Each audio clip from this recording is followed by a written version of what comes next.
नमस्कार दोस्तों, आपका स्वागत है बहुजन जननायक चैनल पर, जहां हम बहुजन समाज के नायकों, उनके संघर्षों और उनके विचारों को आपके सामने लाते हैं। यह चैनल समर्पित है सामाजिक न्याय, समानता और बाबा साहब डॉक्टर भीमराव अंबेडकर के आदर्शों को बढ़ावा देने के लिए। आज हम आपको बताएंगे आरक्षण की पूरी कहानी, कैसे बाबा साहब ने इसे लागू करने के लिए संघर्ष किया, संविधान सभा में किन कठिनाइयों का सामना किया और यह आज भी क्यों प्रासंगिक है। तो जुड़ें हमारे साथ और इस महत्वपूर्ण विषय को गहराई से समझें। चलिए शुरुआत करते हैं। आरक्षण केवल एक नीति नहीं, बल्कि बाबा साहब डॉक्टर भीमराव अंबेडकर के अथक संघर्षों, दूरदर्शिता और समाज के वंचित वर्गों के उत्थान के प्रति उनकी प्रतिबद्धता की कहानी है।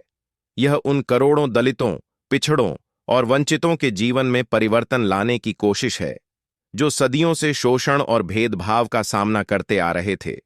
बाबा साहब ने आरक्षण को केवल एक अधिकार नहीं, बल्कि सामाजिक न्याय के माध्यम के रूप में देखा। यह समझने के लिए कि आरक्षण कैसे लागू हुआ, इसके लिए उन्हें कितनी कठिनाइयों का सामना करना पड़ा और संविधान सभा में किन किन नेताओं ने इसे लेकर क्या कहा, हमें इतिहास के पन्नों में गहराई से झांकना होगा। भारत में जाति व्यवस्था का इतिहास हजारों साल पुराना है। यह व्यवस्था समाज को 4 वर्णों में विभाजित करती थी: ब्राह्मण, क्षत्रिय, वैश्य और शूद्र।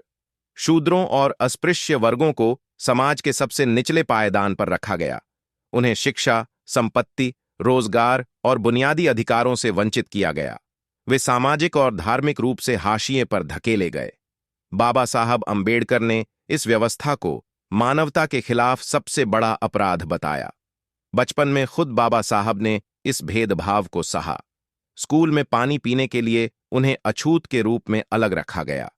ट्रेन और सार्वजनिक स्थानों पर अपमानजनक व्यवहार सहना पड़ा। यही अनुभव उनके जीवन में परिवर्तनकारी साबित हुआ। उन्होंने ठान लिया कि वे न केवल खुद को शिक्षित करेंगे, बल्कि समाज के वंचित तबकों को उनके अधिकार दिलाने के लिए संघर्ष करेंगे। आरक्षण की प्रक्रिया का पहला बड़ा कदम 1932 में पूना पैक्ट के रूप में देखा जा सकता है। बाबा साहब ने दलितों के लिए अलग निर्वाचक मंडल की मांग की थी, ताकि उनके नेता सीधे उनके अधिकारों की वकालत कर सकें। महात्मा गांधी ने इसका कड़ा विरोध किया और अनशन पर बैठ गए। सामाजिक दबाव और गांधी जी के अनशन के कारण बाबा साहब को समझौता करना पड़ा। यह समझौता पूना पैक्ट के नाम से जाना गया, जिसमें दलितों के लिए आरक्षित सीटों का प्रावधान किया गया। 1946 में संविधान सभा का गठन हुआ, जिसमें बाबा साहब को ड्राफ्टिंग कमेटी का अध्यक्ष बनाया गया। यह उनकी दूरदर्शिता और नेतृत्व का प्रमाण था। बाबा साहब ने संविधान को सामाजिक न्याय का आधार बनाने का संकल्प लिया। उनके लिए आरक्षण केवल आर्थिक सुधार का नहीं, बल्कि सामाजिक असमानता को खत्म करने का साधन था। संविधान सभा में बाबा साहब ने आरक्षण का प्रस्ताव रखा। उनके इस कदम का उद्देश्य वंचित वर्गों को शिक्षा, रोजगार और राजनीतिक प्रतिनिधित्व में समान अवसर प्रदान करना था। उन्होंने कहा, जब तक समाज के सबसे निचले पायदान पर खड़े व्यक्ति को ऊपर उठने का अवसर नहीं मिलता, तब तक लोकतंत्र का कोई अर्थ नहीं है। इस प्रस्ताव का संविधान सभा में कई नेताओं ने समर्थन किया, लेकिन इसका विरोध भी हुआ। श्यामा प्रसाद मुखर्जी और टी.टी. कृष्णमाचारी जैसे नेताओं ने तर्क दिया कि आरक्षण से प्रतिभा का हनन हो सकता है। वहीं जवाहरलाल नेहरू और वल्लभ भाई पटेल जैसे नेताओं ने बाबा साहब के विचारों का समर्थन किया। नेहरू ने इसे असमानता को मिटाने का माध्यम बताया। संविधान सभा में बाबा साहब ने बड़े तर्कशीलता से कहा, आरक्षण केवल वंचित वर्गों को मुख्य धारा में लाने का एक अस्थायी साधन है। यह भेदभाव खत्म करने के लिए आवश्यक है। लंबी बहस और चर्चा के बाद अनुसूचित जातियों और जनजातियों के लिए आरक्षण को स्वीकार किया गया। इसे 10 वर्षों की अवधि के लिए लागू किया गया था, जिसे समय समय पर आगे बढ़ाया गया। आरक्षण ने वंचित वर्गों के लिए शिक्षा और रोजगार के द्वार खोले। इससे लाखों लोगों का जीवन बदल गया।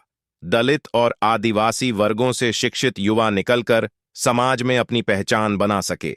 आरक्षण ने न केवल आर्थिक बल्कि सामाजिक स्तर पर भी बदलाव लाने का प्रयास किया। हालांकि आरक्षण को लेकर आज भी बहस जारी है। कुछ लोग इसे जातिगत आधार पर भेदभाव मानते हैं, तो कुछ इसे प्रतिभा के साथ अन्याय बताते हैं। आर्थिक आधार पर आरक्षण की मांग भी उठ रही है। बाबा साहब का कहना था कि आरक्षण तब तक जारी रहना चाहिए जब तक समाज में जातिगत भेदभाव पूरी तरह खत्म न हो जाए। बाबा साहब का सपना था एक ऐसा भारत जहां हर व्यक्ति को समान अधिकार मिले। उन्होंने आरक्षण को एक अस्थायी उपाय के रूप में देखा, लेकिन उन्होंने यह भी चेतावनी दी थी कि इसे सही तरीके से लागू न किया गया तो इसका दुरुपयोग हो सकता है। आज हमें यह समझने की जरूरत है कि आरक्षण केवल वंचित वर्गों को समान अवसर देने का माध्यम है। यह हमारे समाज की ऐतिहासिक असमानताओं को खत्म करने का प्रयास है। हमें बाबा साहब के विचारों को आत्मसात करते हुए एक ऐसा समाज बनाना चाहिए जहां जाति, धर्म या वर्ग के आधार पर किसी के साथ भेदभाव न हो। दोस्तों, आरक्षण केवल एक नीति नहीं, बल्कि समाज के सबसे वंचित वर्गों को मुख्य धारा में लाने का प्रयास है। बाबा साहब का सपना था एक ऐसा भारत जहां हर व्यक्ति को समान अधिकार मिले। अगर आपको यह वीडियो जानकारीपूर्ण और प्रेरक लगा हो तो इसे लाइक करें, अपने दोस्तों और परिवार के साथ शेयर करें और बहुजन जननायक चैनल को सब्सक्राइब करना न भूलें। आपकी प्रतिक्रिया हमारे लिए बेहद महत्वपूर्ण है।